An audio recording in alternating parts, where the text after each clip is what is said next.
I agree with that to a certain degree. And I'm going to call upon an example that you're probably not going to like. And I've thought about this, and I don't necessarily know how hard I believe this, but it's something I considered. Dolphin Show, we're on the Team 980, always live as well on the free Odyssey app, streaming live on YouTube too at the Team 980. It's Friday. Yay, Fridays. That means Clinton Yates is here. Yates, what up? Nothing much, man. How are you? I'm excited for this weekend. May the 4th is this weekend, so Star Wars celebration will be on deck. Yeah, you guys do anything special on the pod?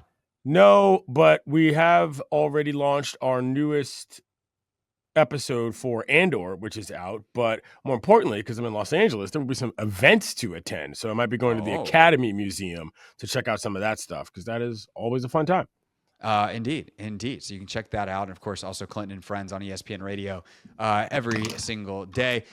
Big story here, of course, Clinton, that I am excited to talk to you about is the Commanders announced Monday their intention to return to D.C. officially in conjunction with the mayor's office. Of course, it still needs D.C. City Council approval.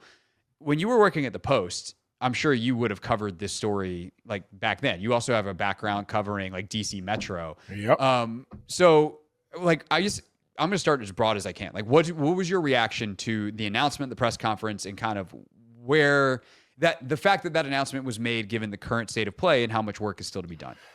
Well, honestly, we could spend an hour on this, and I'm going to try to be succinct, not because I think that it's like necessary, but I do think that there is some level of getting lost in the sauce that is separate from the actual stadium matter. So for those who don't understand, there's federal land, blah, blah, blah. Part of the reason why this was never turned over directly to DC is because certain people across the country basically felt the city didn't deserve it for one reason or another, separate from the football stadium. And that alone was a controversial enough situation for literal decades that the conversation that was harbored around what should be done with the space ranged from something much larger than any football stadium. I remember literally a decade plus ago when I was at a community meeting or 9 where people were trying to figure out what was the best actual use for this site. Parks, I don't know, trying to build some sort of like Hollywood facility, maybe expanding a university there. There were all sorts of things well beyond just the stadium that were part of the discussion. That being said, once it became clear that the stadium was back in play as something to be done, the entire timbre of this conversation changed drastically for people who live in that neighborhood, because I used to live in that neighborhood as well for a long time. So there are two separate discussions on what it means to the city versus what it means to the team. Well, let's start off with the neighborhood discussion then, because I think that's one of the more interesting ones. And I think where I've kind of come down is if you live in that neighborhood and you're like, I don't want the stadium here. I'm like, you probably shouldn't. You knew this was possible. Like, you had to factor this into the equation. Also, on a separate level, a lot of the folks that don't want the stadium had no problem kicking out other residents that used to live there. Yeah. Specifically, a lot of rich white people kicked out a lot of poor black folks as that area was gentrified. So I am not going to have a whole lot of sympathy for you if that is you now being like, I don't want a stadium in my backyard. Hold on, though. I think that there is an easy way to sort of dismiss it as NIMBYism. But the other thing about it is that the reason why a lot of people think that this is not a bad idea is because they believe, as a result of the conversation we just had, that there are better options for the space than the stadium. And so if you put it in the sort of the double bind of it's the stadium or nothing, you're not actually giving it the proper context for what it could be. And that's where I think a lot of people miss the mark on what people are thinking about when they say, I don't want a stadium here. It's not that I want nothing here. It's that the stadium might not be the best option considering what it is, just to clear that up. No, I think that's totally fair. And that's why this gets complex, right? There is option, like at this point, we're past option A, which is it stayed where it was. Like they have unlocked the land from the federal government. They are going to do something. That is the negotiations and ultimately the vote that is going to happen in July. I'm just saying, like, for the neighborhood objectors, sure. Okay, fine. We want something else.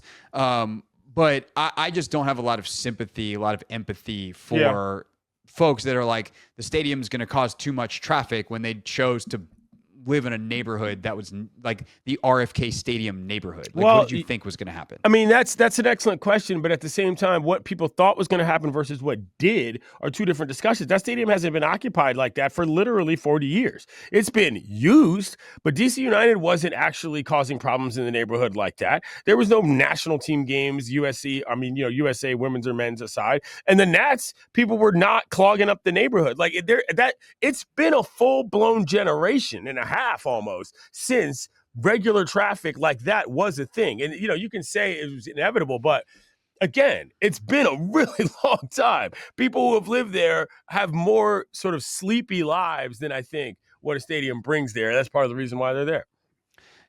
Fine. It is what it is. We can agree to disagree. But I know that as somebody that lived in the neighborhood, I understand where that comes from. People can barely get around town there anyway. Never mind if you add this to the mix. No, I get it. I just, at some point, like, you're part of a larger ecosystem, and do you want the and I understand that, like, there's plenty of people that live there that don't give a rip about the Washington Commanders, and they don't want the stadium in DC, or don't really care whether the stadium's in DC. One of the other things that I think is interesting, Clinton Yates with us, of course, ESPN commentator, host of Clinton and Friends on ESPN Radio, DC's very own, longtime Washington Post columnist, et cetera, et cetera, et cetera. One of the other arguments that I think is interesting is I do not think this land gets unlocked from the federal government without the lobbying that the Commanders and the NFL do. Yeah. Now, Josh Harris has said, like, I want it to be a good citizen, and I'll unlock the land, and then we'll do our best to see if we can secure it, and that's the right public stance to stay. But what validity do you give to that argument that if you're the Commanders and you go sit down with a city council member who's on the fence, and you're like, look, the fact that you have this decision to make in the first place is thanks to us. Does that move you at all? I think that that's going to be the worst possible strategy for Josh, even if it is the actual truth of the matter. I think the best strategy for Josh is to say, listen, even if, because you got to understand, a lot of these council members are also not DC natives. These are people who just live here. And I'm not trying to throw shade at anybody in specific, but it means something different to different people. I, as a DC native who is not a Commanders fan, understand the arguments of the city. But there are plenty of people who are Commanders fans who are not from DC who are like, yo, why would you think twice about this? So there's all sorts of different constituencies in terms of how people arrive.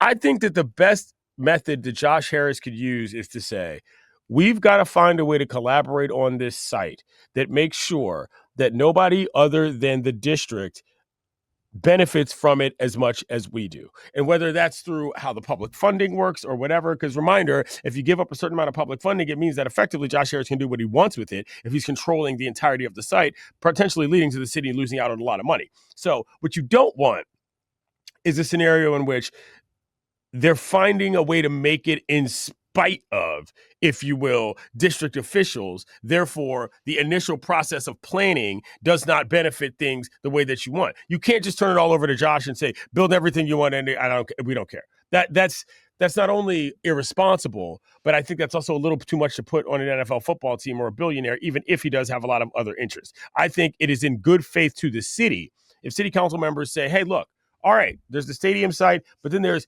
everything else.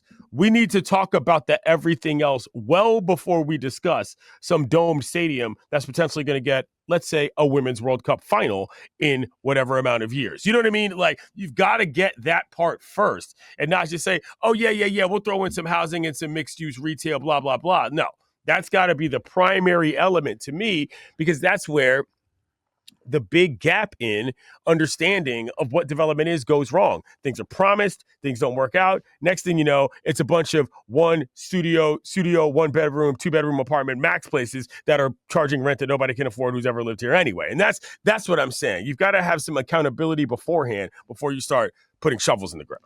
Right. And that stuff is being worked on right now, right? The initial plan has all these plans for mixed use stuff. This region's going to have this region's going to be more, like, they literally have like neighborhoods within the neighborhood. And it's like, this one's going to be residential. There's a 30% affordable housing, percentage that is negotiable. And one thing that I talked about with Sam Fortier the other day is what happens to the other 70?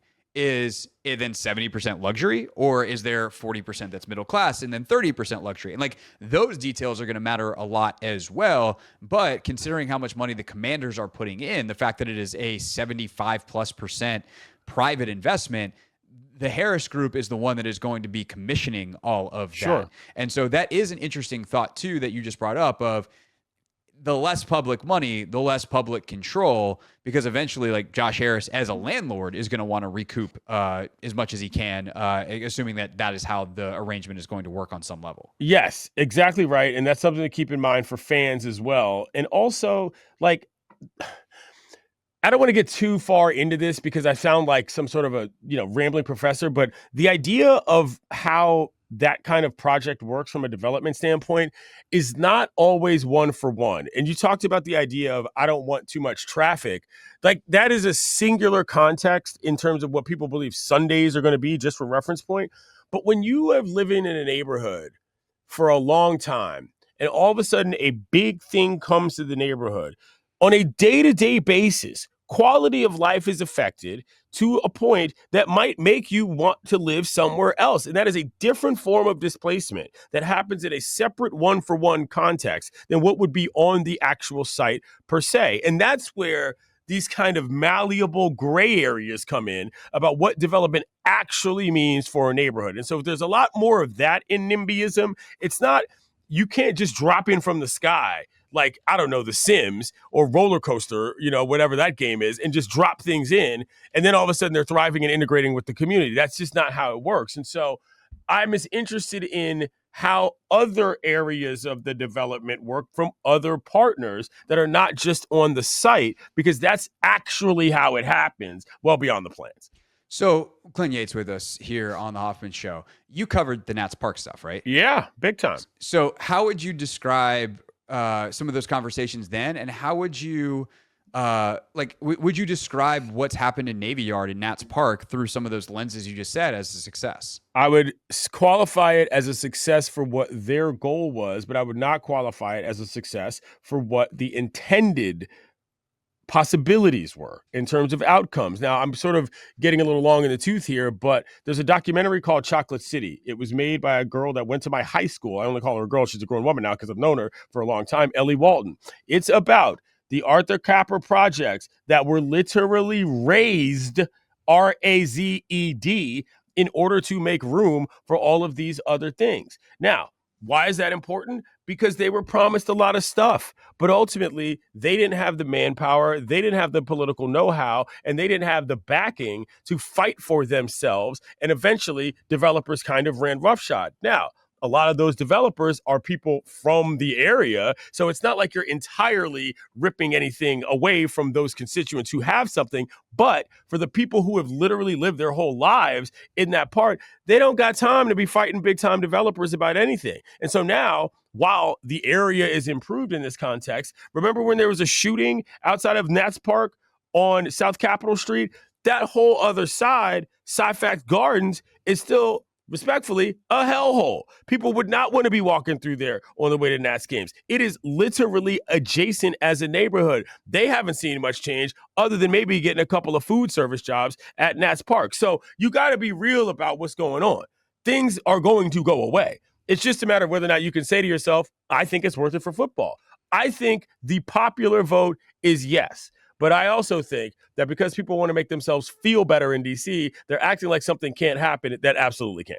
Right. The one difference, and I'm saying difference not to say that this makes everything okay, because I think this goes back to the other form of displacement that you talked about, right? Mm-hmm. No one's going to get kicked out of their house because currently the land that is going to get built on is unoccupied. Right. This is this big giant 180 acres where there is currently the fields at RFK and a couple of other things, but there's no residential on that.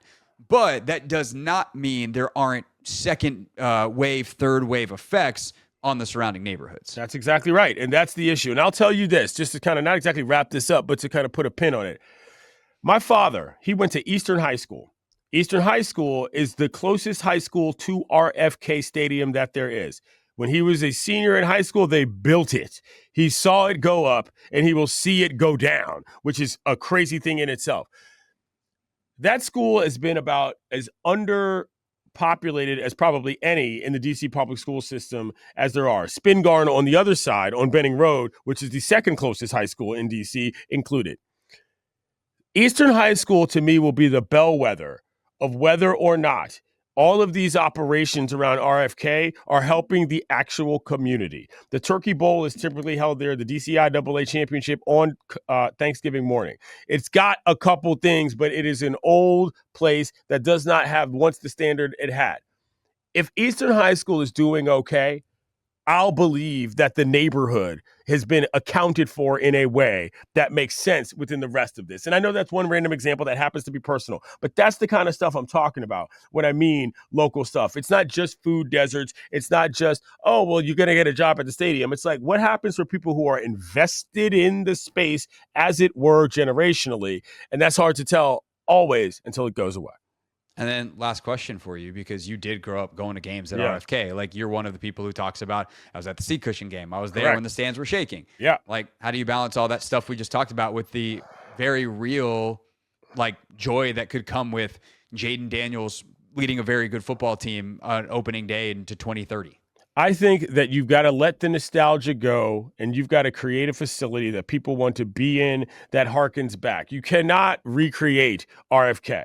I don't necessarily even think you should try. Is there some sort of immersive experience maybe you could have within there as an entertainment element? Sure. But again, visit our bouncing seat station outside section 128. Like, let's be real. It was the 80s and 90s, and it was dangerous in that bad boy. You know what I'm saying? You can't just do that the way that you used to be able to. So I think that there's so much overall that they can get right, that it is worth pursuing. But I just want to be real about what the downsides are to operations like that. I'm so happy, though, for a lot of people who've had a lot of experiences at that site. It's not just about NFL football. Like I said before, DC United played there. The Nationals played there for 3 seasons.